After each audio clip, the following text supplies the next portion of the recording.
All right, we're back again with the last division preview, and we've saved the best for last, the one that holds the most importance to Kyle's heart and mine as well, the American League West. There was tons of moves for this division in the offseason. Defending champion Oakland made a ton of moves to really bolster the bullpen and rework their defense a bit. The Texas Rangers, of course, had the monster trade for Prince Fielder and signed Shin Chu.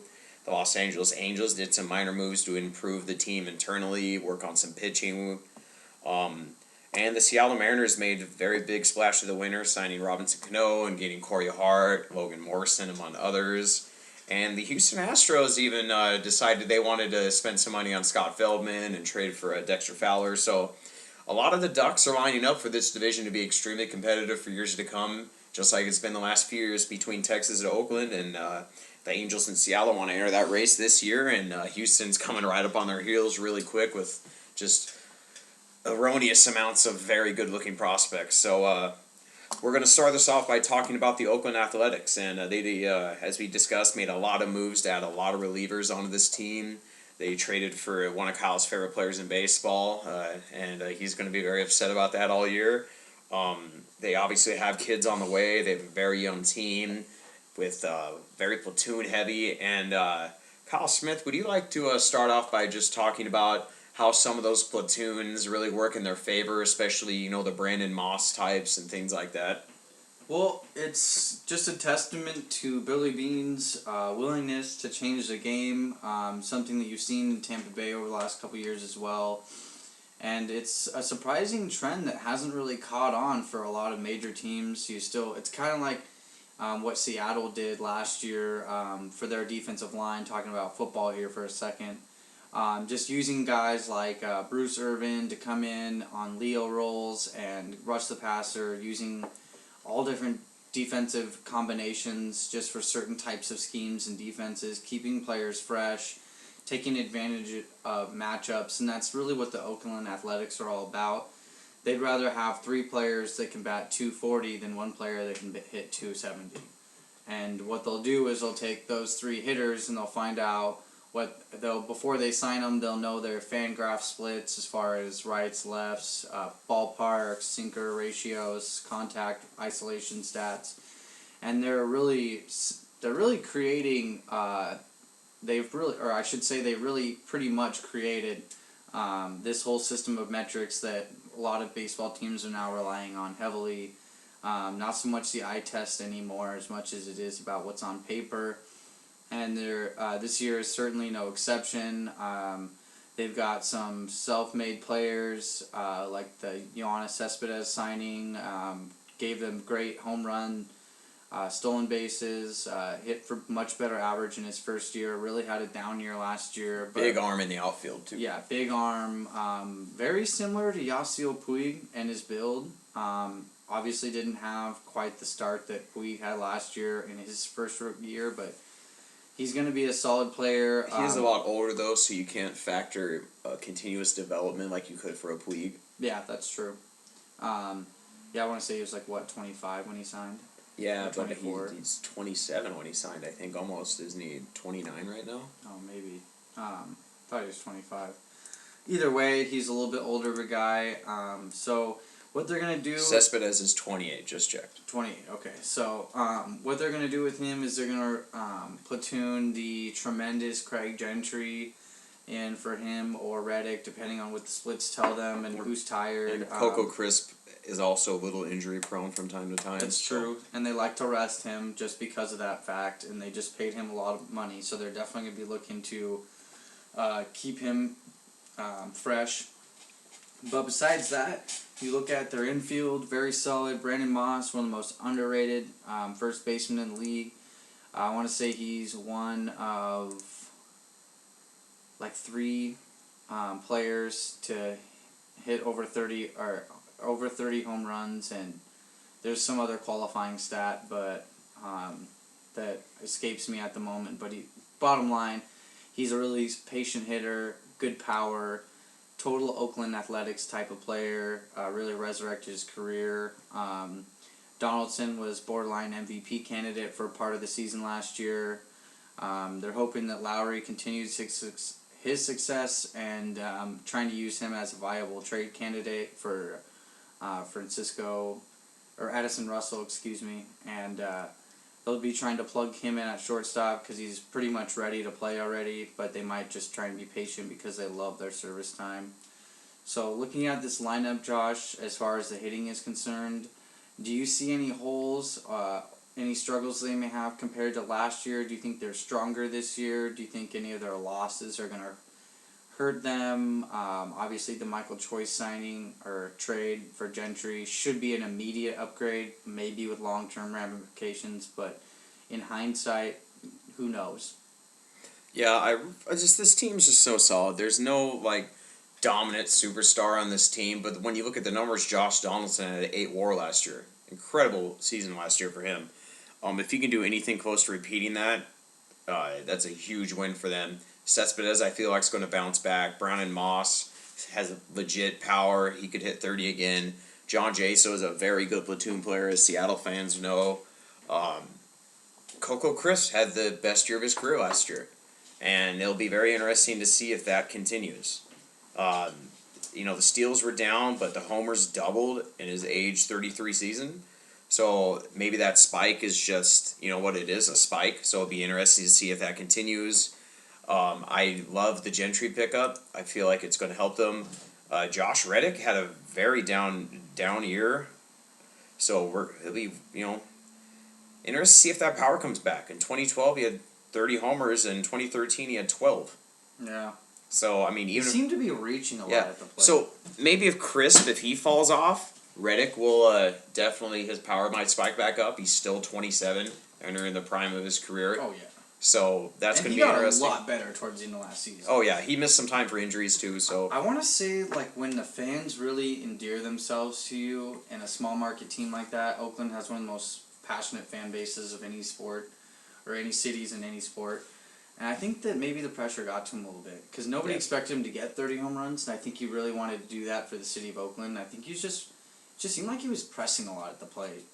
So he'll probably correct that. He's an incredible defensive outfielder. Yeah, really good arm, amazing reads, already steals home runs, stole 2 in one game in spring training this year.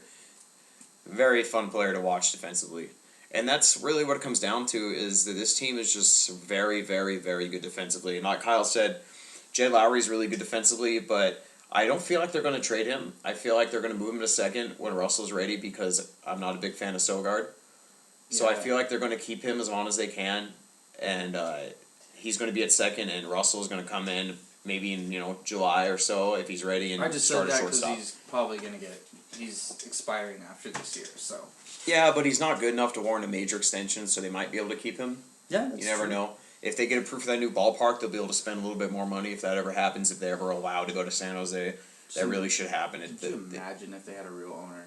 Well, if they just had a real ballpark, that would, in alone of itself, would give them a little bit more money to spend. But, the pitching staff, bullpen starters is really where they make their money. It's going to be, their bullpens are loaded this year. Luke Gregerson, Ryan Cook, and they also just traded for Jim Johnson from Baltimore, an absolute steal. Sean Doolittle's good. I mean, what about this bullpen just makes them so good? I mean, I know they don't really walk anyone. They don't give any free passes. They don't have any crazy high strikeout guys outside of Ryan Cook. I mean, for the most part, but even him, his K9 is barely at 9. So, I mean... Well, go figure, but the thing that the Athletics are very good at, and something I saw the Rangers mimicking a lot last year personally, is the matchup game. Sean Doolittle, good luck lefties against this guy. I mean, he was absolutely lights out, and he had almost 70 innings pitched last year. He's got a nice 95-mile-an-hour fastball, and guess what? That's it.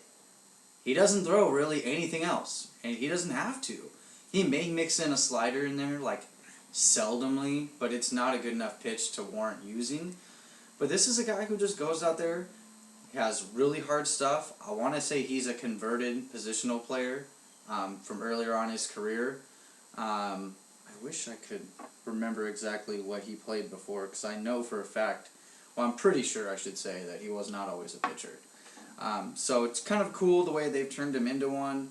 Not overbearing strikeouts because of the fact that he is just using a fastball predominantly, but had 26 holds. Solid player. Gregerson's solid player. Johnson's going to take a brunt of the load. Just there's only one word you can use to describe the Oakland Athletics to really sum it up adequately. Smart. Smart or Moneyball, because that's officially one word now. Yeah. You know what I mean? It's in the dictionary. They're just really smart. I like, aside from their hitting depth, I really like the Kazmir signing. He's been at points of his career dominant pitcher. I think last year he was on the cusp of recovery as far as like getting back into that stride.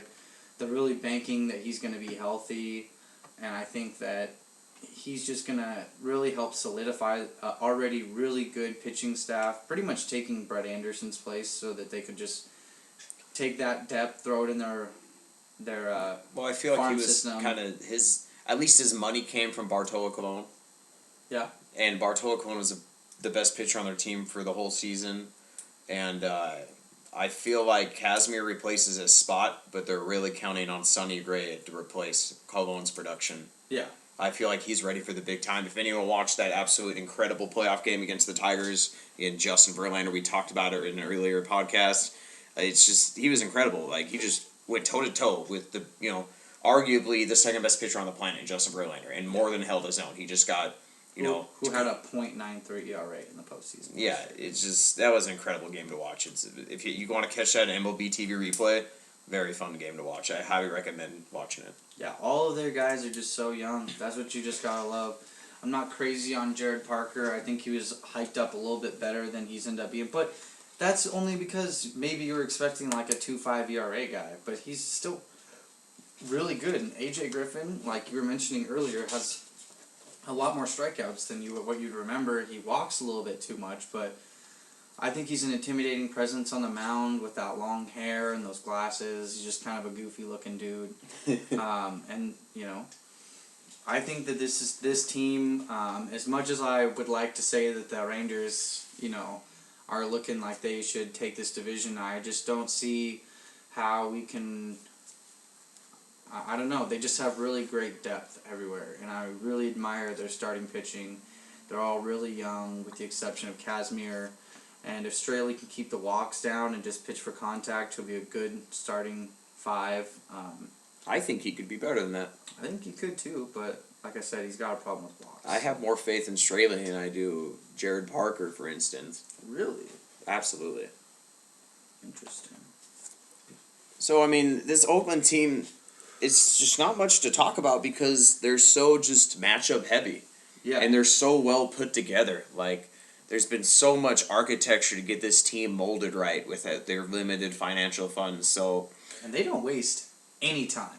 No, if you're not doing good, they're going to send you, especially the pitching, if you're not holding your own, when they call you up, they're sending you back to the minors. And they're going to call it some of their depth. Or even in, like, just for instance, free agency. I mean, the second free agency hit, they had Scott Kazmir locked up. It's like and that was it. They knew that they weren't going to be able to afford Cologne most likely, and they wanted to go in a different direction and get someone that they felt could help them, and they got a fair value in a short 2-year deal, and it worked out. They didn't lose a draft pick. It worked out very well. Yeah, they were very aggressive, and I think that a lot of teams wish they had that deal now. Yeah, absolutely. So, moving on to some over-unders. Who finishes the year as the closer for the A's? Is it Jim Johnson or Ryan Cook? I think it's going to be Jim Johnson. I think Ryan Cook. Okay. Sweet. And with that said, does the team altogether get 55 plus saves? Altogether, not one person, altogether 55 saves. Absolutely. Okay, I agree with you. I don't think they can blow many people out. They'll have a lot of close games, and they'll keep it that way because of their defense. They usually do. They just grind out games. Really smart baseball. Who will be the quote-unquote ace of the pitching staff? Sonny Gray. Okay, I want to talk about him because we're both big fans. He is definitely on the shorter side, but I feel like his delivery and his downward plane on his pitches helps him overcome that. So, with that said, how many innings does he pitch this year? Over 170. Okay, I would have set it at 180. Okay. That's probably really realistic. Over under 160 strikeouts. Over. I agree with you 100%. And ERA over under 3.5. Under. I'm just Really? that good. I would take the over on that. Okay, I think he's gonna be that good. Interesting. Sonny Gray or Danny Salazar of Cleveland? Sonny Gray. I've already seen him do it in the playoffs. He's got 4 Okay. good pitches. Salazar's got a decent release, but I feel like I don't know. I like the Sonny Gray's makeup. Okay, I would take Sonny Gray as well. Let me try to think of another one. Sonny Gray or Tawan Walker for the future, not this season, because Sonny Gray should be hands and above better this season, but for the future. If you were the GM of the Rangers and you could be like, wow, you guys both want Mitch Moreland for a potential ace, who do I pick? Wow, that is really tough. I would probably, and I mean this with no disrespect, take Sonny Gray because I've already seen what he can do extensively. I like the fact that he has a lot of pitches, and Tawan Walker, while he has like gobs and gobs of talent, we don't really know if he's gonna put it together. It's not like he's really dominated the minors. I mean, he's been good, but I mean, that being said, I would probably take Sonny Gray. But if you could talk to me midway through the season and Tawan Walker really lights it up, there's absolutely no question I would take Tawan Walker. But I really need to see him pitch better. Right, I would take Walker on his potential. Yeah. I mean, it may be, you may call it a homer pick, but I don't think it is. But It's close. I mean, you're talking about a guy who's 6'4" and throws 98. 6'6". 6'6" all day Yeah. and throw 98. Whereas Sonny Gray is Very going to athletic. probably run into some problems in the next, 5 or 6 years. Yeah. Tawan Walker could easily just keep going until he's 34. Okay. So the whole purpose of that was just to more thoroughly communicate how good we think Sonny Gray is going to be. Yeah. So, Cespedes, 30 home runs, over under. I'm going to say under. Okay, I'm going to take the over. I think he's going to try and increase his plate discipline, and it's going to take away from some of his aggressiveness, which will hurt his home runs. Okay, Brandon Moss, over under 30 home runs. Over. It's been a sure bet for 30 home runs. I think he'll just barely get over there. I think I'm going to take the under on that. I think he'd be around 24 this year. Pretty fair. Yep. And the last one I'd like to do for the Oakland A's is Josh Donaldson. Okay. He had a just out of nowhere MVP type season, so I want to go a little bit in depth with this one. Over under 280 batting average. I'm going to say over. Okay, I'm going to take the under. Over under 20 home runs. Under. I will take the over on that. Okay. Over under 80 RBI. Over. There's going to be a lot of guys in scoring position. I will take the over on that as well. And OPS, over under 850. I'm going to say over. I'm going to take the over on that as well. That's a tough one, but Yes. I say over. Wins above replacement, over under 6. Under. I don't think he's an elite defender. He's Okay. good. He's good. But he's white, so just saying. What color is Scott Rowland? There's exceptions to every rule, okay? Scott Mark Rowland. Teixeira is white too, okay? First basemen are different. I know. Mark Grace and John That's a good Olerud point. raised First their base. hand. Yeah, that's a good point. I would take the over on the WAR for Josh Donaldson. I think he's more than passable at third, and with all the plate appearances he will get, since that position is so valuable defensively, he will get probably a 6'6", 6'7" WAR, I believe. I think there would be a small regression, but not too hardcore on that. Yeah. I really like his plate presence. Yeah, is there anything else you'd like to bring up with the Oakland A's, Kyle Smith? I think their catching situation's going to be a little interesting. We didn't touch on it too much. J-So's going to platoon with Norris. Norris is in his had his second year last year. Batted .246, so maybe he's a guy. More of a defensive presence. Yeah, maybe he's a breakout candidate, though. I mean, if he can hit .270, that really helps his ball club out. So, just little things to look on for the Oakland Athletics.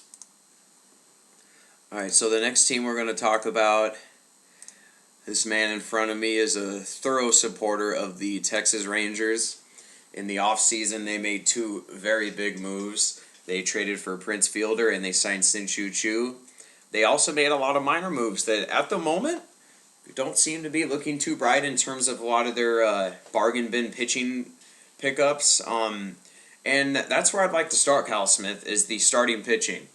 We know what they can do in that bandbox of a ballpark. We know what they can do with those, MVP type hitters they have. But outside of Yu Darvish, who is a Cy Young contender for sure, would surprise me if he wins two of them in a row.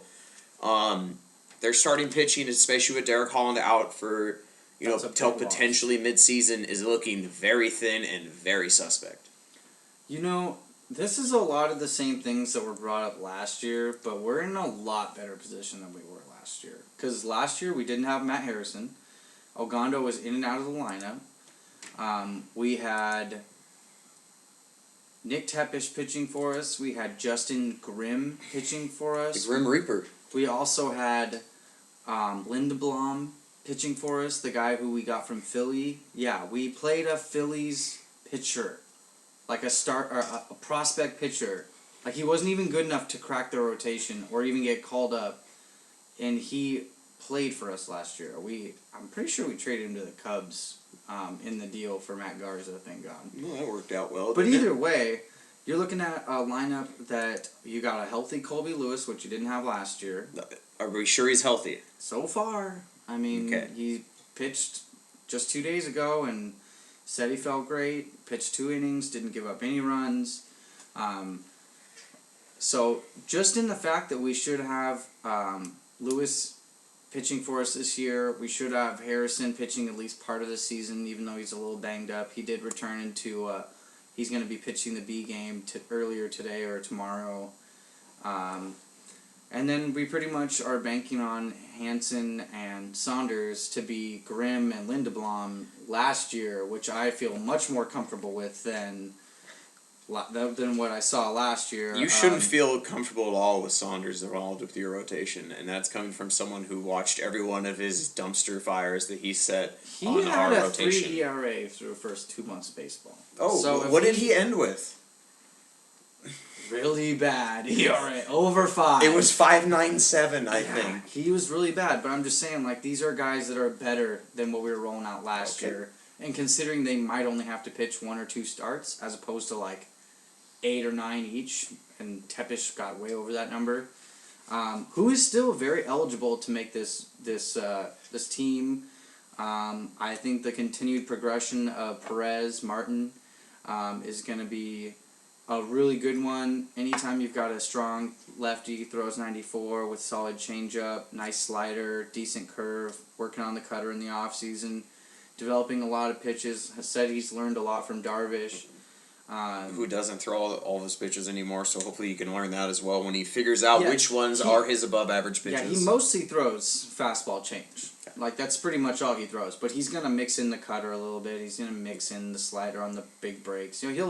I just think that he's still a really young guy. We have a lot of faith in him. He pitched really well in September, pitched really well in a lot of big games where we absolutely needed him to be lights out, and he was definitely that type of guy. Not like lights out, but a very solid pitcher. We're hoping that Ogando can spot start for us, provide some relief pitching. Neftali Feliz, and as far as relief pitchers go, was absolutely garbage last year. Looks that way in spring training. Even worse this year. I mean, let's just say that if you want to walk your dog, you should go to the Rangers bullpen, and Feliz will take care of it for you. Like, it's that bad. What does that even mean? It's that bad. He will walk your dog. Trust me. I don't know what you're talking about. If you have, like, if there's, like, a political campaign and you're trying to, like, strike against it, don't bring Neftali Feliz. You'll instantly end up walking away. Besides that, Tanner Shepard's converted starter to reliever was very good last year, outside of being punched in the eye outside of a Cleveland nightclub, which took him out for about 2 weeks. We don't know what was said. The reports are very vague. If you're a pitcher and you get just hit in the eye and you miss 2 weeks, I think that means you're a bitch. Yeah, and you can't miss 2 weeks when you get into a bar fight if you're in Texas. So I'm not too sold on the Shepherds thing. Yeah, it may not be I good. mean, he might be able to play for the Cowboys after losing a fight, but I don't know about the Rangers can handle that. I know. Robbie Ross was one of the best relievers in baseball last year as far as spot starts, had a 1.72 ERA. Kotz was dominant, but he's looked pretty shaky this spring training. I hate Jason Frazier. I just vehemently just do not enjoy watching him pitch, but that being said, he's been an effective reliever for a long time. He was semi-effective last year. Joakim Soria is a sure bet to have over 45 saves this year. I think he's been dominating spring training. He came back last year, got roughed up in his first 2 starts, and then was pretty much as dominant as you can be the rest of the way, even though his ERA was still a little high because of the low innings pitched. So I feel pretty good about our pitching. I'm glad you stopped talking about more pitchers because I was about to cut you off. I know. You don't need to talk about all of them. I know. Because there are a lot of them are pretty bad. Like every team. A lot of them were really good last year, though. I'm going to interject my thoughts. I'm actually beginning to get very sold on Martin Perez, and I feel like he is the key cog to this rotation. He has to stay healthy. He has to show continued improvement. He has to get that whip down, and he has to be able to go deeper into games. If he can do all those things, and he can settle into your number 3 when Holland comes back, assuming he is effective as he was last year, then you have the makings of a decent rotation. Yeah. But, the bullpen showed flashes of dominance last year, but the Feliz question is, very concerning.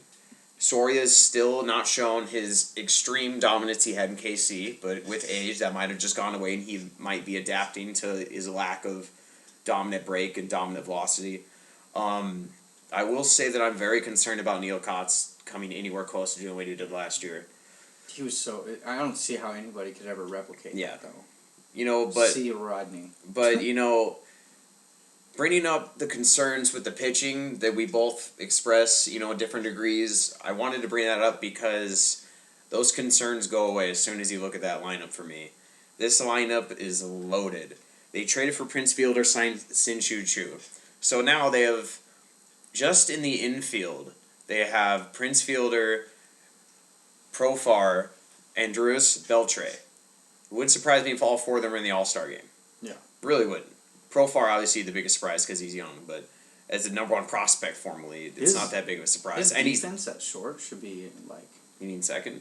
Oh, yeah, second, excuse me. Well, I guess and short, too. Yeah, but it translates both ways. Yeah. He was a monster at second base last year, in the spot starts. And then in the outfield, I'm a huge fan of Martin.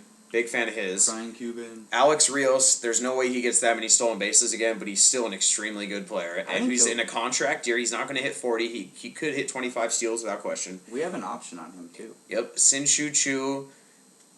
I'm a little concerned that he's going to be that good on base-wise again, but he should still easily be a 390. And when you're moving him back into a corner, his defensive metrics should climb a bit because he's not in center where he shouldn't have been. Yeah, no. And catcher, obviously, a lot of teams lack a catcher, but Soto's solid, and J.P. Arvincibia, coming off the bench, has light tower power, even though he can't get on base above 230. So this lineup is obviously loaded, and as a Ranger fan, Kyle, I want to kind of take your focus away from how good this lineup can be. We know how great Beltre is. We know how great Fielder is. We can talk about their numbers in the over-unders really quick.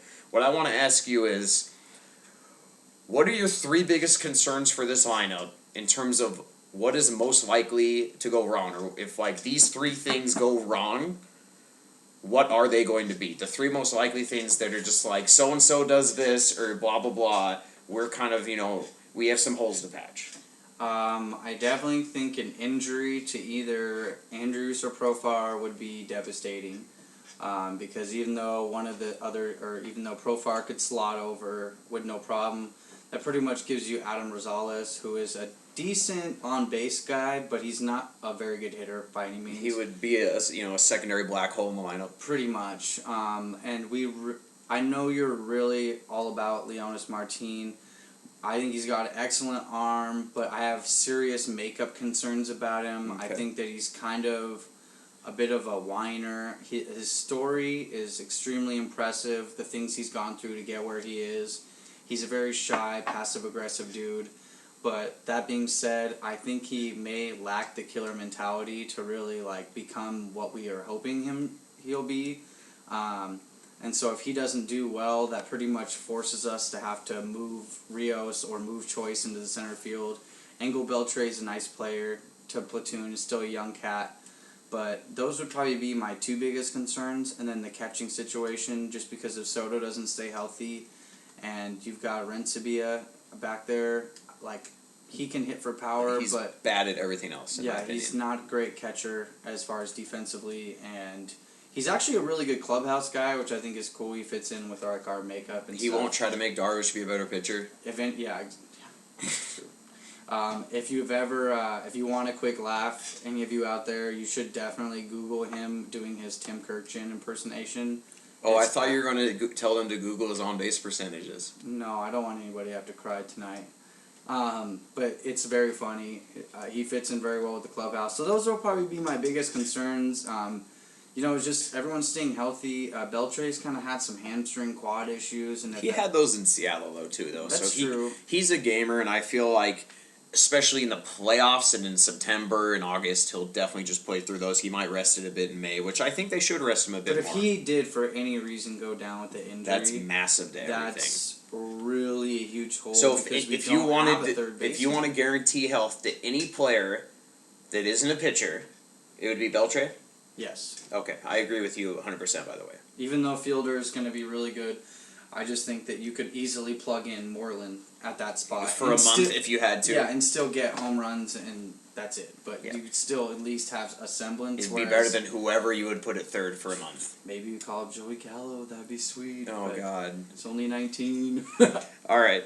So, anything else you want to add, Kyle? Because I kind of want to, get onto the over-unders. I feel like that'll be a lot more interesting. Because we've kind of covered the main issues with a team that, if isn't the favorite in the American League behind the Tigers, they're definitely probably second or third with Boston for the favorite to go to the World Series. And Oakland, obviously.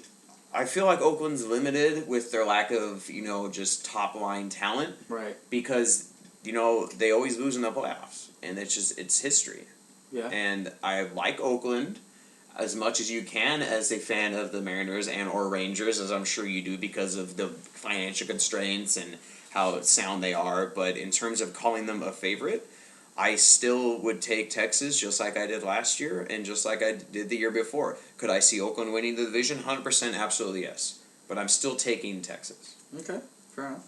So first over-under? I'm on his page. So Martin Perez... Over under 180 innings. He's 124 last year. Okay. Over. ERA 3.5. Over. Okay. Strikeouts 150. Over. Okay. I would take the under on the strikeouts, the over on the ERA, but the under on the innings. Okay. I just feel like there might be a hiccup or two with the young arm getting used to the advanced workload. It's possible. So. But I really like Perez, as I said. I could start Xing out of these stupid reliever pages you made me open. Joakim Soria. You've been all over this dude in spring training, just like I was all over him in the Royals when and a lot of people thought he could be the next long-time dominant closer like Rivera. He's still 29, so he still has a long, career ahead of him, hopefully. So with that said, does he get the ERA under 3 and into a dominant, semi-dominant territory like he had in Kansas City for a long time? 100%. Okay, yes. So where's it going to be? He's going to have... Under 2. He's going to have a sub-2 ERA, and he's going to have over a 10 K9. Okay. I could see the sub-2 because as a closer, it's a lot easier, quote-unquote. The 10K9 is going to be very tough because it's hard for everyone. I would not take that, but I would take the over on the 9. Okay. And saves. I'm going to set the number at 40. Over. Okay, I would agree with you. 50. Okay. I think he might even have 52. Okay. Here's the last question for Soria, and this is why I want to get the over-unders, because we can kind of elaborate like this. Is he the best closer, quote-unquote, in the American League this season? No, but he could be the best closer in the next year or two. Is he the best closer in this division? I would say yes, by the way. I would say yes. No. I would say Jim Johnson's a better closer. What? Dude, he had 50 saves last year. Look at his ERA, and then you come back and talk to me. I do. It's about closing the game out. It doesn't matter what your ERA is. Oh my god. If you're up by 3 home runs and you give up a home run, it's That's going to not make your good. ERA look bad. Yeah, and that's not a good definition of a pitcher. Yeah, but you don't have to go lights out. Okay, If you're just we don't trying need to push argue the about how contact. shitty or non-shitty Jim Johnson is right now. That's my opinion. Is Jim Johnson's best closer in this? I think it's Soria. Who is better than him as a closer in the American League outside of Jim Johnson? Like, who's the first name that pops up? Just immediately. You think of best closer in the AL? Joe Nathan? Greg Holland for me. Oh, Greg Holland, yeah. Okay. Yeah, Greg Holland would definitely be the Would you trade Soria for this season for Koji Uehara of the Red Sox? Would I trade him? Just straight up, Soria for Uehara. No. Okay. Uehara was really good, but I think he overperformed last year. Okay, I'm just asking that because he was a former Ranger and we've talked about it. Okay. He was so fucking disgusting in the playoffs, though. That splitter was in full force. Although a lot of people forget that he did totally blow a game for them in the playoffs. Gave up the winning home run. And that's the only hit he gave up. I True, think, or something true, psycho but like that. It is something. All right, so we're gonna move on to the last pitcher, Kyle. Who do you think I'm bringing up? Probably Neil Kotz. No, or- Darvish. Are you stupid? I don't give a No. fuck about Neil Kotz. All right. Well, I thought we were still on the relief thing. No, so. that's stupid. Darvish. Let's just get the big one out of the way. Top 3 Cy Young finish. Over, under. I'd say he has to be. Okay, I would agree. Where does he finish? No, we'll say that for the prediction. We don't want to get too specific with the awards. Strikeouts. Over, under 250. Over. Okay, I agree with you. Innings pitched. Over, under 210. Over. So he's going to set a career high then? Yep. Okay. He has to. Over, under ERA 2.75. Under. I would take the over on that, but not by a lot. He's under Yeah, 3 for me over. It's tough. Yeah. It's really That would tough. also be another career high. So you're expecting a big year from Darvish? Like, part of me wants to say that I think that he already had his best year last year. But at the same time, he's still so young that there's just... I feel like I'd be being a way too critical fan to not give him his credit. So I'm going to go with him this season. Okay. I will say that you think he's young, and my ace is younger. Yeah, and your ace has been in the league for 6 years. Love it. All right. Really quick on Elvis Andrus, over under 40 seals. Under. I agree. We're not running as much as we used to anyways. Okay. And he's our 26 soon at the end of the year. So Adrian Beltre keeps getting better somehow. I don't really understand it, but he's doing his thing. Over under top 5 in the MVP. I take the under. I think he's going to rest more. Yeah, I'm going to say under too, just because I don't see the point in playing him so much. Yep. Over under 30 home runs. Over. I take the under. Okay. Over under 100 RBIs. Over. I take the under. Oh. Over under average of 300. Over. I take the over on that. Okay. Let's move on to your new boy, Prince Fielder. A lot of people are giving crazy predictions for him. We're talking like a 09 Milwaukee type bounce back year. So, with that in mind, over under 40 home runs. He hasn't been there in 5 years. 4 years. I'm going to say under. I think he'll get like 35, Okay. but somewhere in that range. I'm going to take the over. Ooh. Yes. That right deck is just going to be chilling. Over under 120 RBI. Over. I agree with you. And over under 285 batting average. Over. I agree. All right, and then the last one we're going to do, let me find a real good one here. We'll do 2 more just because I want to get this one out of the way. On-base percentage for Sin Choo Choo. Okay? Mm-hmm. Over under 400. Slightly under. Okay, I'll take slightly over. Okay. I'll be like 405. Okay. I was thinking like 390. Yeah. Okay. And the last one, I just wanted to bring him up. We talked about him a little bit, and a former number 1 prospect, and he's going to get full-time gigs. So let's just kind of see how close we can get on the numbers here. So, over under 270 batting average. For Profar, Yes, I'm going to say over. I agree. Over under on base of 330. Over. I will take the under on the on base. Okay. Young players take a little bit longer to adapt to major league pitching strike zones, in my Yeah. opinion. Over under slugging of 425. I feel like that's a fair number. I'd say slightly over it. Okay, I would agree with you. Yeah. And then home runs over under 15. Over. Okay, that was a very strong over. So what are we thinking? When I evaluated Profar 2 years ago, I would never have thought he had the power he has. I think he can legitimately, because he has such a beautiful stroke, hit 25 home runs. I'm not saying that happens this year, but I think he'll be over 15 for sure. I think in his peak, he could easily hit 25 home runs 3 straight years. I disagree with you. Okay. But he has a gorgeous swing. Now, if you set that at 20 home runs, I know I'm just kind of nitpicking by a few, No. but that's just what baseball is all about, numbers. Yeah, So if you set it at 20, I would be a lot more inclined to agree with you. I would even say he could do 5 seasons at 20. Okay, I could see that. I just don't Because he's think so young. I just that he don't should see have the his whole top prime. level I don't think he'll ever hit a 30 home run season. I don't think so either. Okay.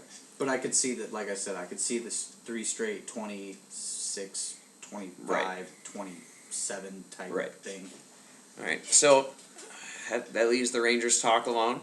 Feel like Yep. we covered them pretty thoroughly for the goal here. Sorry if you're an athletics fan or any other fan of this division, but I had to do it. Yeah, we kind of have, a 2-team lean here. But speaking of 2-team leans, I feel like this team has a 2-player lean. They have the best player in baseball, Mike Trout, and they have the former best player in baseball, a surefire Hall of Fame lock who should get every vote, in my opinion. All this stuff about certain players not getting every vote is the stupidest thing of all time. If you don't think Greg Maddux is a Hall of Fame voter, you shouldn't have a vote. Same thing with Derek Jeter. Same thing with Albert Pujols and all these other locks. And we're talking about the Los Angeles Angels of Anaheim of Orange County of California State in the United States of America.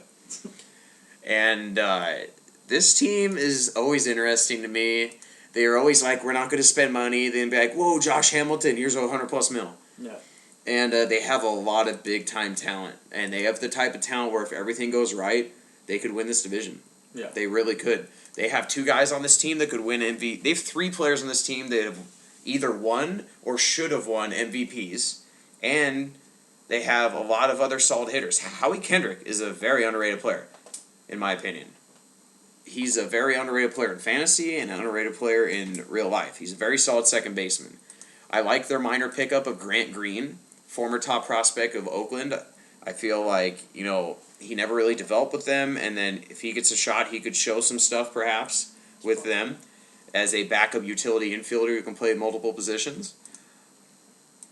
And they picked up David Freese in the Peter Burgos trade. Although I value Burgos more, you can make a very good case they didn't need Burgos, and they really did need a third baseman. There's no arguing that. Yeah. And although David Freese is 30, he has shown the ability to be a solid hitter. And if he can show what he did in 2012 with St. Louis, that could be a very sound pickup for at least the next couple seasons. Yeah. And Kyle, in terms of this lineup, I would definitely say it's extremely dependent on the home run and health. You have players like Eric Ibar and Josh Hamilton who do not really get on base that well in terms of on base numbers. They have issues on health with Pujols and Hamilton. Can Trout keep this up? In terms of this lineup, as a Ranger fan, what concerns you the most in terms of their top end potential? The thing that concerns me the most is the thing that the Athletics are tremendous at doing.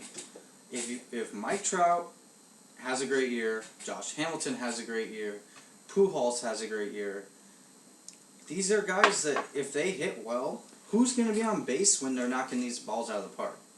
I mean, you technically have Kendrick, who you just talked about. Who's solid. But he's still only a 340 on base guy. To say he's underrated is, kind of funny considering he makes $10 million a season. But it's true that he doesn't get talked about a lot, especially because Los Angeles is always bringing in these high-profile guys. I did not like their trade for Peter Borges. David Freese is declining talent, and he has been. The Cardinals were smart to move him. They probably would have outright released him, honestly. I agree with that. They were not going to keep him around. They probably could have found a taker outside the Angels, though. I mean, has some value. He has some value. I mean, It's not every day you can get a third baseman who's 30 years old, plays below average defense, and hits over 240. So, but moving along, Houston disagrees with you, and so do the Chicago White Sox. Right. And the Chicago Cubs, for that matter. The Midwest is not a big fan of their, good third baseman. But like you said, if everything goes right for this team, they have a lot going for them. Cole Calhoun, I think he's a decent left fielder. I could see why they moved Burgess. I just think that it was a mistake. You can never have too many outfielders, especially ones that are like top 5 defensively. A prime example of that would be like maybe Hamilton playing DH a lot for you instead of Raul Ibanez, and you could keep that elite defense out there. Plus, he gets on base and can steal bags like no other. Like, not like extremely high get on base, but once he gets on base, it's like a double. You know what I mean? And so I think they kind of hurt their roster and their versatility by doing that last year, which is a big problem that they always have, which is not looking at the larger picture. They look at the small one, which is where they look at their starting lineups, which I think will be decent this year. They have a good chance to push. They really need Pujols to return to that 310, 35 home runs, 120 RBIs.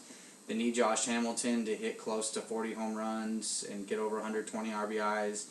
They really want Trout as a leadoff guy to Do what he's doing. Let's not ask anything more of Mike Trout, who's the best player in baseball. I think they need to move him around a little bit more. I know that everyone likes to have an igniter to start off the game, but I think that there comes a certain point in time where you have to move this guy into getting RBIs. I mean, a player that good, I know RBI is not the most important stat, but he should not have 70 RBIs. Yeah. Like, he should be batting second or third. He should have a chance to bat somebody in. They have no one else to lead off, though. Kendrick, he bats 290. I would hit Kendrick second. So, I mean, there's just some options there. I think their catching situation is bad. Iannetta does get on base, but that's about the only thing he does. Yeah, and he's been declining Yes, for several years. Freeze is in the decline. Conger never developed like they expected. They signed Carlos Pena for some odd reason. They didn't think Hamilton struck out enough, so they wanted to make sure they got Pena to get those strikeout numbers up. Right. This is just a team that seems to lack direction, even though they have a ton of talent. So it's like, they're so top-heavy, but there's just not a lot of guys in between. And their farm system's very bad. Their farm system's non-existent, honestly. Like, I'm pretty sure them in Milwaukee are trying to have a competition so you can have the least amount of good prospects over the next 5 years. That's very true. Actually, I wouldn't be surprised to see Major League Baseball take away both of those teams' farm systems. Maybe they can combine them, and then they could have a draft internally to figure out who gets all these really bad players. That'd be awesome. Anyways, so yeah, that's my problems I see with the lineup. Just too top-heavy, not enough consistency throughout the lineup. I think even if you get great years from your best 3 guys, you're going to struggle to have guys in scoring position. And their pitching, quite honestly, is not good enough to hang with anybody in this division, really. Yeah, I mean, Houston they can hang it with. Just speaking of the pitching, they did make some moves that I actually really liked in the offseason. They picked up Tyler Skaggs from Arizona in the Mark Trumbo deal. And that's a good move for me, where you get a potential number 3 starter who's a left-hander who's shown flashes before for a overrated talent, in my opinion, in Mark Trumbo. Aspiring to. Yep, exactly, who's a one-trick pony. And then they also picked up Hector Santiago from the Chicago White Sox. Who overperformed, but it's nice to slot him in as your 4th guy. I have no problem with him as a 4th starter. Yeah. But the main issue with me for the pitching, their bullpen's really bad. And then Jared Weaver's velocity has gone down about 4 years in a row, and it looks like it will get down again in spring training so far.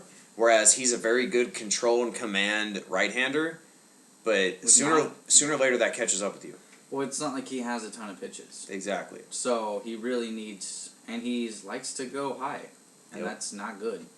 Garrett Richards has been a top prospect for the Angels for quite a while. Still hasn't really shown flashes of everything. Good. Yeah, he's just not. But I need him to pitch, and he's not that good. I will say, for all the flack that I gave them for the C.J. Wilson signing, he has definitely stayed very consistent. He's their best pitcher, and he probably should be their opening day starter if that stuff matters to you in terms of who the best pitcher on this team is. Their best starter, in my opinion, definitely C.J. Wilson. If we had not re-signed Harrison and Colby Lewis and just decided to pay C.J. Wilson, You might have won World Series. we probably would have. I mean, you would have had a totally healthy Wilson, Perez coming up, Darvish is your pitching ace. well, Darvish as the ace. So, I mean, that's obviously a hindsight thing. But anyways, that's been one of the rare good moves that they've made in the last couple years. So, props to you guys. They're... Ernesto Frieri is going to be your closer. I don't trust him. That's not good. Yeah, so, I mean, like we said, the bullpen's really bad. And I don't want to sound too down on the Angels because they're very fun to watch. So to make it sound a little bit more positive, let's just move into over-unders where we can kind of get some big numbers out there and kind of toy with them a bit. So, speaking of Jared Weaver, ERA over-under 3.5. Over. I agree with you. I think he's going to have a really bad year. And strikeouts over-under 140. I think he'll get over 140 out of pride. I don't think he'll get over 140. I mean, in 2012, 188 innings, 142. So we are down on Jared Weaver, but I think he'll pitch more innings than that. But on the flip side, C.J. Wilson, ERA over under 3.3. I say under. I agree. Strikeouts over under 180. Over. I agree. I think And make great stats. innings over under 200. Over. I agree 100%. He's a workout warrior. Yes, too. he is. He's over 200 innings the last 4 years. Yeah. And God, I really find it interesting. Can't believe you guys didn't resign him. I know. But he at was, the time, I it know he didn't. was 30, but still, like lefty, like they usually last a little bit longer when they're not velocity dependent. So, yeah, surprising love for C.J. Wilson here on the podcast. But at the time, we discussed that and we agreed that it was the right move to let him go. Well, we also didn't see this massive influx of expensive starters coming. Yeah. So, Howie Kendrick over under 65 runs. Last year he was at 55. The year before 57. The year before that 86. I'd say he's got to be over. I agree with you. I think with the power bats, he'll be the one guy that gets on base a lot. I agree. I think he'll. Speaking of on base, over under 340 on base, which would be his second best ever. I'd say under. I say over. I think he'll be a little bit. I think he'll be good on average, but I don't think he's going to draw a lot of walks. I think he'll get like right at 340, like right at 340. Okay. Like I guess that technically would be a push, not over under, Yeah, but whatever. either way. Well, here comes the big names. Albert Pujols over under 30 home runs. I say over, but not by much. I could see him at 33, 34. I agree with you. Over under batting average of 300. Over. I I agree. really think he's having a bounce back year. It's time. I agree. And people forget he started off absolutely dreadful in 2012 and really had a monstrous second half. Yeah. So I feel like he's going to be the power is going to be down. Obviously, he is 34, but that average is going to come back. So, and just a career milestone watch: 8 home runs away from 500, 2 RBIs away from 1,500. Nice. So he should easily get those both within the first month for sure. The home runs are going to take a lot longer. Obviously, the RBIs he could have in game 1. So that'd be very cool to see. Yeah, that'd be great. So Josh Hamilton, Kyle Smith, over under 30 home runs. Over. I agree. Over under 35 home runs. Over. I agree. Over under 40. Under. I agree. So Yeah. we're kind of 37. Yeah, 35 to 30. All right. Over under 160 strikeouts. Over. I would take the under. And over under batting average 260. Over. I agree. Actually, yeah, I don't think he'll have over 160 strikeouts. Okay. That seems a little extreme now that I think about He it. had 158 last year, 162 the year before. All right, and then we're going to end this with Mike Trout. I love Mike Trout. Do you like Mike Trout? I do. Do you think he should have won MVP at least one of the last 2 years? Yes. I agree with you. So, with that said, over under wins above replacement of 10. Over. I agree. Year 1, 10.7. Last year, 9.2. Yeah. So, does he get to 30-30? Yes. I agree. Does he finally reach 100 RBIs? He was at 97 last year. It's higher than I remember. Yes. I'd say over, yeah. Okay. Definitely, with I agree. especially if they move him around in the lineup. And I find this to be the interesting question because of the development we've seen in Texas if Chu is leadoff hitter, and then also, in my opinion, if Matt Carpenter repeats what he did last year, will Mike Trout lead baseball in runs? No. Okay, I would agree with you, but I think that he It's is going tough. to be at least top 5. Who would you say is your number one guy for runs? Sinshu Chu if he leads off for the Rangers. I'd say Austin Jackson. Okay. We also talked about Jackson and how great he's been in Gonna the have past. so many opportunities. All right, so we were going to talk about the Seattle Mariners next, but I want to just get the Houston Astros out of the way very quickly because we can crank that out in about 5 minutes. And Kyle, why can we do the Astros in 5 minutes? Because we're entirely reading Keith Law's prospect list in order to go through their roster. No, I'm just kidding. No, we're not really kidding because there are literally 0 pitchers to talk about in terms of importance for this season of making an impact, especially on the Major League roster. Dexter Fowler, I like the move. Do you like the move? I like it because the only reason why they did it was so they can trade him halfway through Exactly. the season. So we don't need to talk about Dexter Fowler anymore. Awesome. Chris Carter, Strikes out a lot, gets home runs. Woo. he's the new Carlos Pena, but if you want a really good bet in Vegas, I believe that he is in the other category at 75-1 to lead the American League in home runs. So that's a little gambling tip for you. I may or may not already have money on this. Jose Altuve, I actually like him, but on base percentage, very low, which kills his wins above replacements. But in terms of fantasy, get you steals, get you hits, and because he's basically a leadoff hitter, he could get you some runs as well. So Altuve is also at 23 a candidate to get traded and get a lot of extra value because he's so young. Yeah. So I could see him as a prime trade target, especially if, they don't continue to work on an extension. I think he might have already gotten one, but I feel like it was short. Yeah. So it may not have bought out that many arbitration years. So that's a name to keep out that is in the trade market, in my opinion. I know they're trying to build towards the future, but they also have prospects coming up that could easily replace him. Yeah. And the last major league player I want to talk about is, in my opinion, their best player, Jason Castro, the catcher. Kyle, do you want to just talk a little bit about Castro? Because I think we both really like what he brings to the catching position. Yeah, I think that he likes to hit home runs, and I like that about my catcher. I mean, he's still only 26. He's very projectable. And it hasn't sapped his batting line either in terms of wanting to hit the home runs. He's 276, 350 on base, extremely good at that, and 485. So he could be an all-star this year. Couldn't you say that? Yeah, no, he definitely could, and he's not horrible defensively. He's very projectable. Is very big though as a catcher. It's kind of 6'3" is a little unfortunate almost in a way because he might have his best years in the next 2 years when the Astros won't be highly competitive. I agree with you. So it's a little bit disappointing to see him kind of wasting his prime there, but at the same time, somebody's got to do it when you're in tank mode for like the last 4 years. He did strike out a lot, but at the same time, his OBP was still 350, so I look forward to him having a good year. Maybe a trade candidate just because of the fact that his prime will be wasted. And this will be his 4th year. He has got 2 years of eligibility left, so it's kind of like a prime candidate to get dealed for maximum value. If there was a team that really needed catching, like the White Sox, for instance.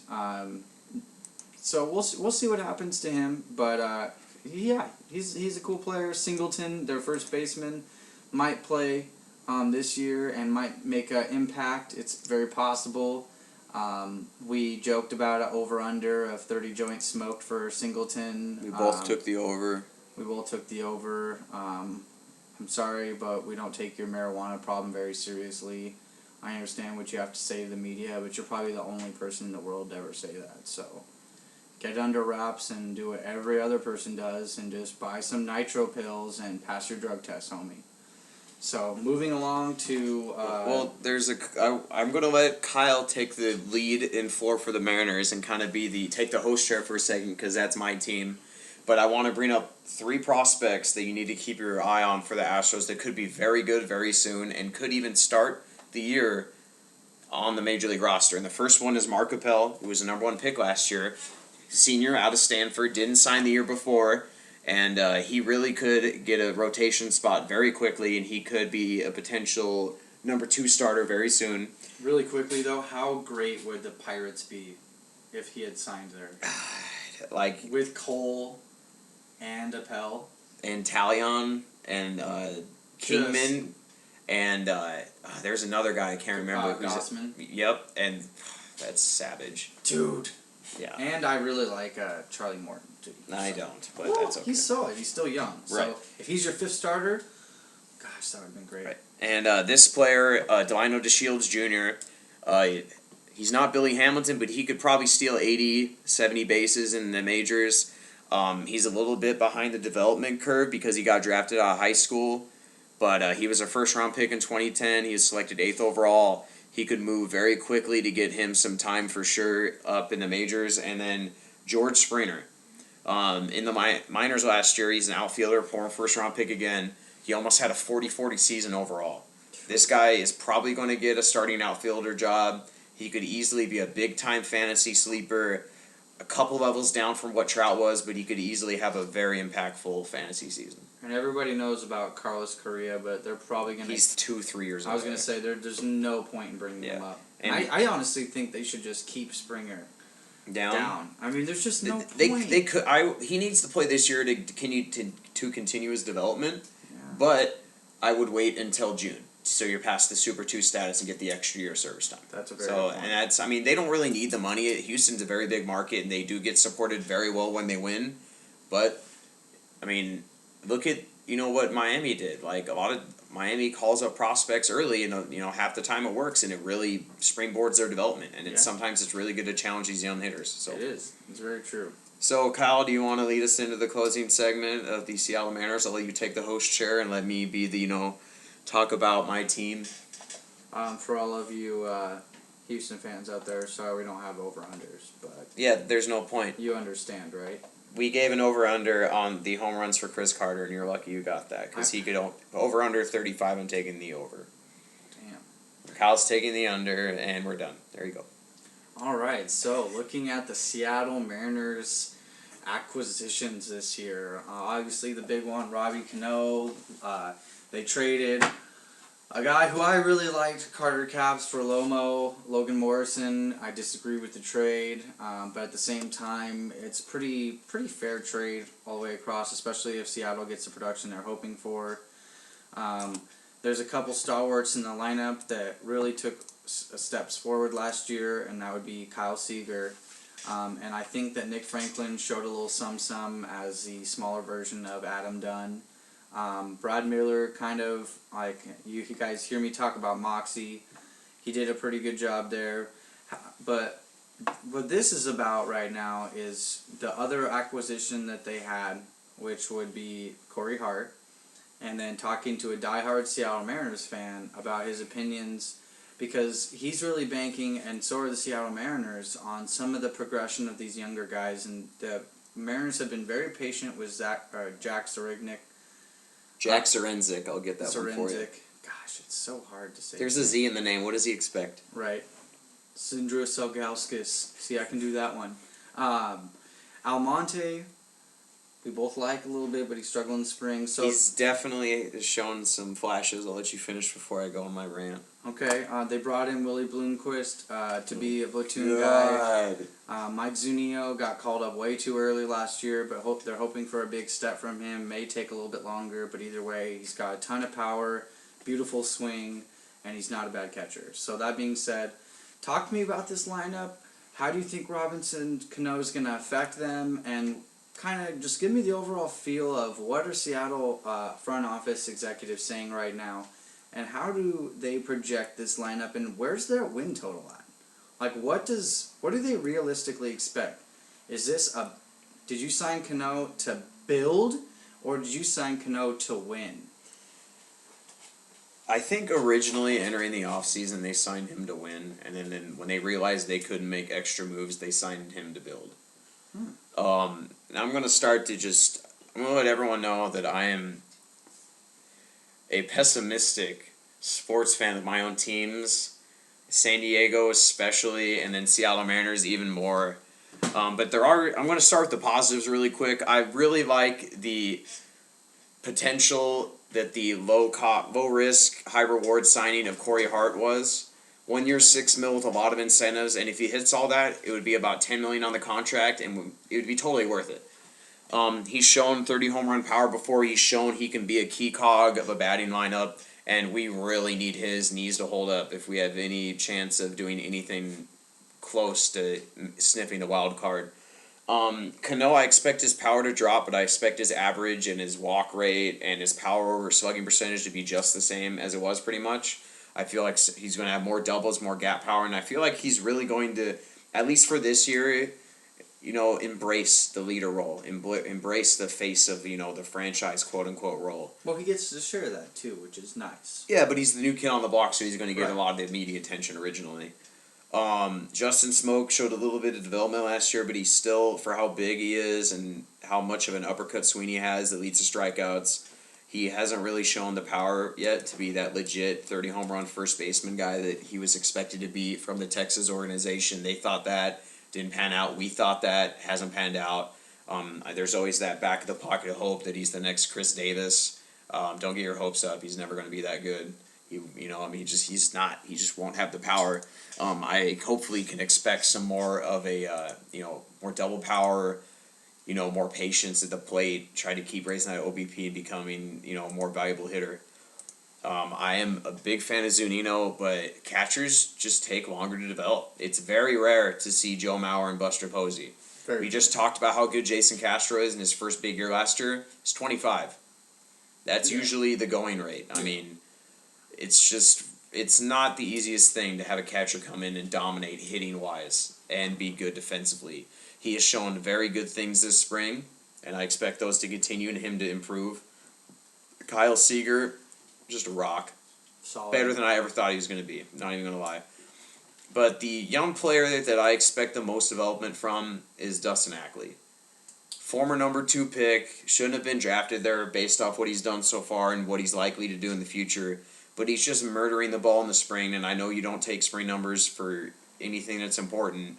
But he just has he looks like he has his swing back, he has his confidence back, he's back in the outfield where he was originally drafted before they moved him. And I just feel like he's going to be a very good hitter that's just going to slowly move up this lineup and end up being the number 2 hitter. And Brad Miller and Nick Franklin are both fighting out shortstop. I think Brad Miller should win. I think he will win. I think hopefully they can move Franklin for a valuable piece that's hopefully an outfielder or a pitcher. And that outfield, I'm very worried about defensively. This whole team defensively worries me. Seager's average. Cano's great, but on the wrong side of 30. Brad Miller is developing, but average right now. Smoke is at best average at first. Hart, really bad in the outfield. Morrison, bad in the outfield, bad at first. Same with Hart. Almonte is interesting, but he's never shown consistency with the bat, and he's not an elite defender. Michael Saunders hasn't shown consistency, solid defensively, but not great. Ackley, hopefully average. Zunino, average. I mean, it's just he doesn't have the arm to be great, is all I'm getting at. So, in terms of the lineup, there is some potential there, but I just don't see any way that at the moment, unless there's great development with all these young guys, including the, Stay Puft Marshmallow Man known as Jesus Montero, without great development from all these guys, I don't see any way we can compete batting with Texas, Oakland, or the Angels. Yeah, it's going to be an interesting take for you guys as far as the offense is concerned. What I think your team's really building around is that ballpark and your pitching. I think that's a really bright spot for you guys. I really enjoy your bullpen. I think you kind of overpaid for Rodney. We discussed that earlier, but at the same time, he does bring like a swagger to the team. He loves archery and Robin Hood. Yes, that's always important when signing a relief pitcher. And Felix Hernandez, a top 5 pitcher in baseball, by far, in a way, Josh and I's probably favorite pitcher to watch. Absolutely disgusting stuff. Iwakuma was great last year. We fully expect Paxton to be the 3rd pitcher, with Erasmo Ramirez being replaced by Walker eventually, and then hopefully Scott Baker winning out that 5th spot. Well, you did pay him, so you might as well play him. I don't think Erasmo Ramirez is very good. He's okay. And that leads to the problem is, we signed Cano, big contract. Obviously, we had to pay him that much for obvious reasons. Great splash. I don't really care. I'm not here to argue the merits of whether that's going to be a good contract in years 7, 8, 9, and 10. It's not. That's not what the move was about. The move was about changing this franchise's direction and making it more appealable not only to free agents but also to the fans. And when you're trying to make a move like that and then you follow it up with one very good signing, in my opinion, Corey Hart, and then pretty much nothing else that can help your starting pitching. Felix Hernandez, top 5 pitcher, my favorite baseball player of all time. Wouldn't surprise me at all if he wins a Cy Young. He's just fantastic. Should be a first ballot. Yeah, he should, and he probably will be when he gets all those counting numbers up high, and he already has a Cy Young. He could easily win another one. He was on the way last year before he had a really bad August. But, has that perfect game, a moment I'll never forget in my entire life because of all the context behind it. Iwakuma, I believe, was second in baseball in wins above replacement for pitchers. I think Sale was first, Iwakuma, then Kershaw, then Darvish. Depending on what site you use. Interesting that you didn't opt for a more defensive team. We didn't do that last year, and it makes no sense. And, before I get in a rant about how bad the team was last year defensively, this team should be better. Yeah. Because we don't have Ibanez and Morse playing in the outfield. But at the same time, we could have Hart and Morrison. So really, not much of an improvement there. But I just want to talk about Tawan Walker and James Paxton. Tawan Walker is likely to start the DL at the start of the year, just like Iwakuma, and he's probably going to take a little bit longer than Iwakuma because he doesn't have that natural arm strength built up yet. But he's already throwing long toss again, and they said so far that the arm hasn't acted up. But I'm very concerned about that. Just like I know pitchers go through this and it's fine, and it happens all the time with great pitchers. But until they show it, I want to see that they're great before I just assume that these little shoulder inflammations are no big deal. Yeah. But James Paxton, in the middle of last season, he made a tweak in his delivery, and ever since then, he's had that command and control down a lot more. The walks are down. So far in spring, he doesn't have any walks. He's a lefty that sits 94, 95 with crazy good off-speed stuff when he has it under control, which has always been the problem with him. And I feel like that delivery tweak has really helped him, and I feel like he's a potential Rookie of the Year candidate this season. And I know Kyle likes him as well. Yeah, and that's possible. And, I really like the bullpen. I like your bullpen, too. I think it's solid. Yeah. There's a high strikeout potential there. Farquhar is a diamond. He just strikes out everyone. He should be our closer. We should use the Rodney money with the Baker money and sign Matt Garza, but I don't want to talk about that. The bartender's going to come back, and hopefully, without the pressure, he can, post those high strikeout numbers again and get his K9 back up. Rodney set a career high in K9 last year. Obviously, 2012 had one of the greatest reliever seasons of all time. And hopefully he, settles back in between 2012, which will never happen again, and, 2013, which started out really bad, but he finished, very strong. Yeah. He needs to get those walks down for sure. And then Stephen Pryor, when he comes back healthy, he can light it up. 24, dude throws 98, and he's sitting 95 on the way back already, so that's good. Yervanias Medina had a K9 of 9.5. He's kind of like the new Carlos Marmol to me, where it's a walk, a strikeout, or, probably going to give up a double for 3 runs or something, but he's fun to watch. And Charlie Furbush, where his ERA was a little bit high, I think a lot of that was just he wasn't used to getting, used against, a lot of righties as a lefty and things like that, but he had a K9 of 11 last year, so we have a lot of firepower in that bullpen, and we have a couple guys on the way. Carson Smith and Dominic Leone are in camp right now. I'm surprised they didn't get run in September last year. They're high strikeout guys. I feel like they're going to replace Wilhelmsen if he fails, and they're going to replace some of the other relievers if they fail. So I feel, really good about the bullpen, and I just wish we had, health for Iwakuma and Walker, and I still would like us to see, call up Urban Santana, give him a 1-year, $14 million deal, and just call it a day. Yeah. Yeah, I mean, we may not even have that much money. We probably don't. I don't know. I'm not the CEO, but we really need another starter really bad if we think we can contend. I think you guys should invest in the outfield, personally. Well, we're not going to get anyone right now, which is the issue. But if we're talking about if we're talking about areas to improve in youth, using some of this youth, like I hope they don't make some short-sighted move like Tawan Walker for Ryan Braun.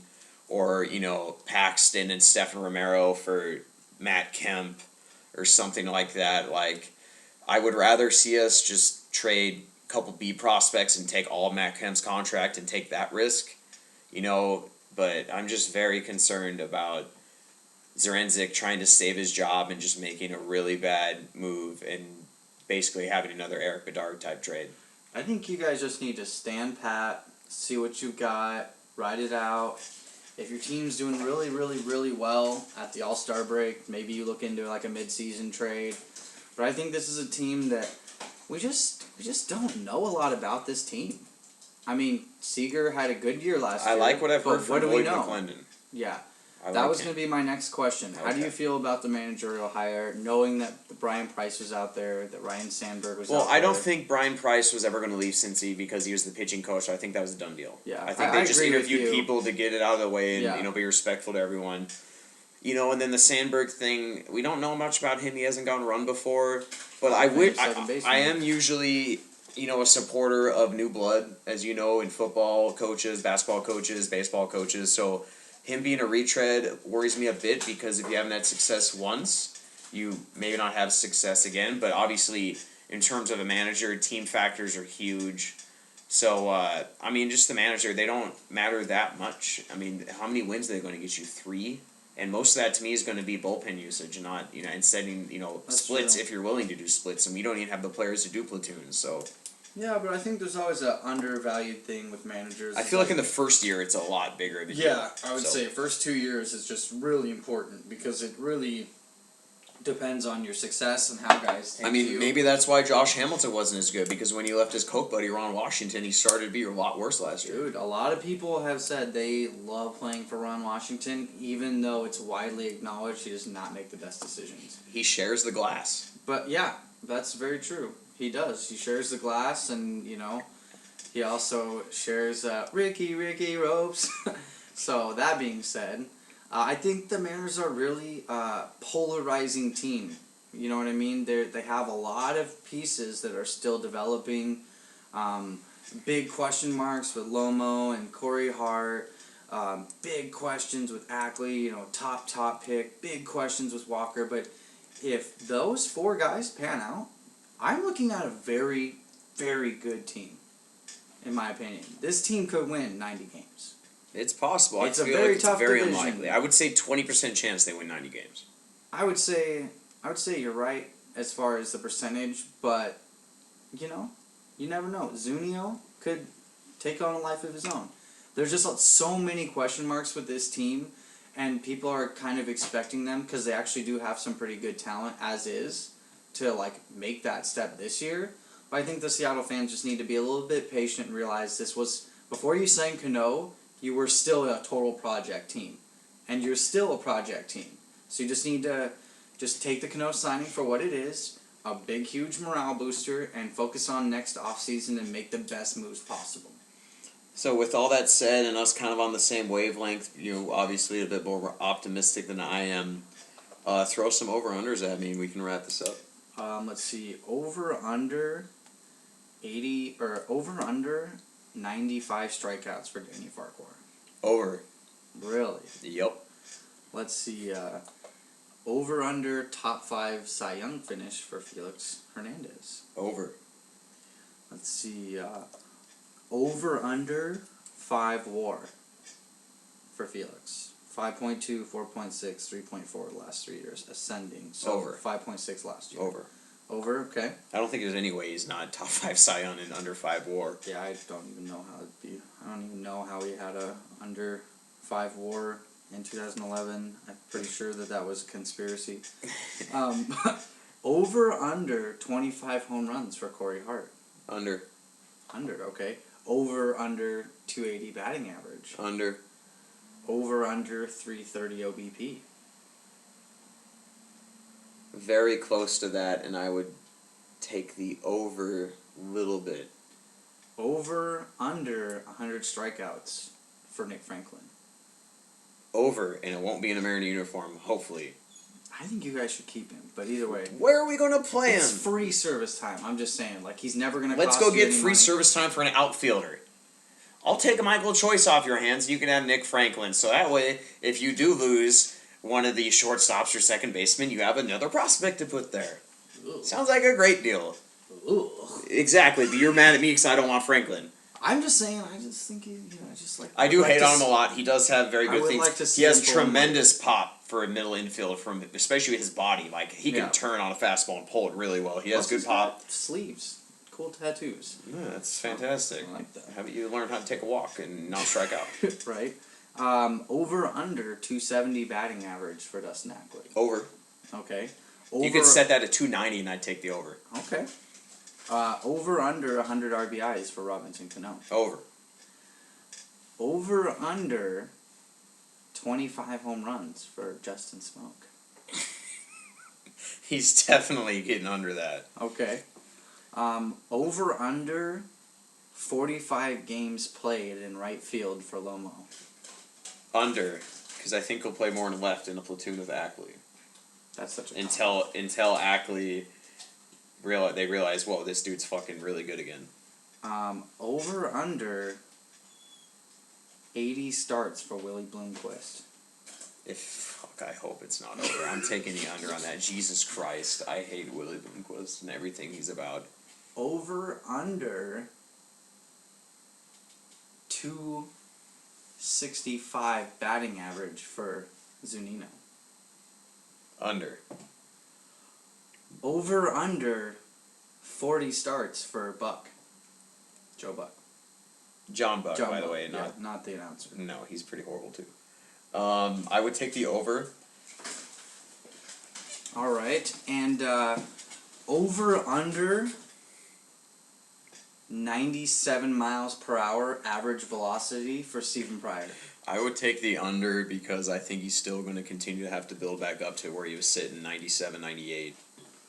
Okay, let's see. We got a over under 14 wins for Iwakuma. I would take the under.